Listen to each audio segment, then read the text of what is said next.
Žilinské divadlo ponúka poslednú premiéru tejto sezóny. Hra Zlodej je príbehom 12 ľudí. Tí na prvý pohľad nemajú nič spoločné, no postupne sa otvára to, akým spôsobom sú životy týchto postáv prepojené. Je to naša druhá skúsenosť z D.O. Loher v tomto divadle. Robili sme minulú sezónu na konci predstavenie Modrofús, ktoré dopadlo celkom dobre, aj malo nejaký ohlas mimo divadla na nejakých festivaloch a tak. A keďže je to jedna z mojich obľúbených autoriek, tak okrem toho, že sledujem to, čo napíše, proste, tak ma hlavne zaujal tento text takou nenápadnosťou toho, ako sa ten príbeh odvíja. Potom sa nechal unášať nasledujúcim tichom a pohol sa, až keď opakujúce sa pištenie vystupňovalo tón.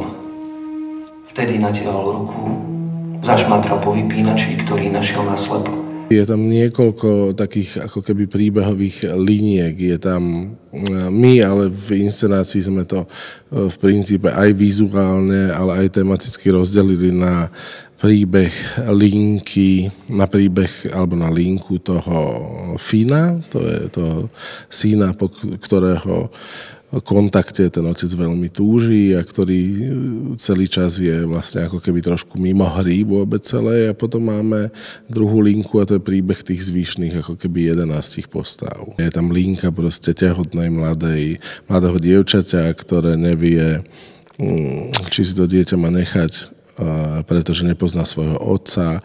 Je tam príbeh proste lásky dvoch ľudí, je tam príbeh nejakého finančného vzťahu medzi tým Finom a jedným z nich. Tie postavy sa aj zdvojujú. Je to veľmi komplikovaná štruktúra, ale zároveň je to ako keby veľmi zaujímavé na tom pracovať. Áno, presne takto to povedal. A ty tomuto veríš? Prosím ťa, povedz mi, odkiaľ má Holandsko? Odkedy v Holandsku potrebujú nemeckú vedúcu supermarketu, čo? Viacero postav v tejto hre sa volá Thomason. Thomason je taký japonský vynález. Thomas je postava, ktorú divák bude vidieť vo svojom osobnom živote a vo svojom pracovnom živote.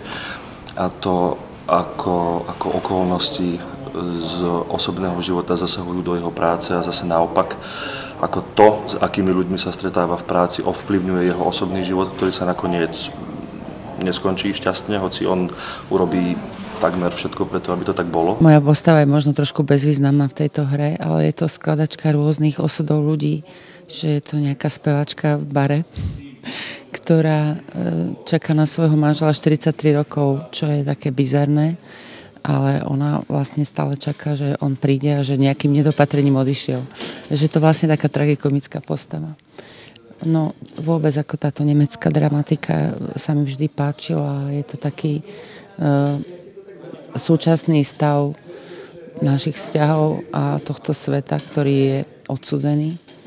A vlastne tieto postavy sa tu dostávajú do nejakého súvisu a táto Ira, ktorú hrám, takisto má taký krátky filozofujúci monológ o tom, ako človek môže premarniť svoje dni.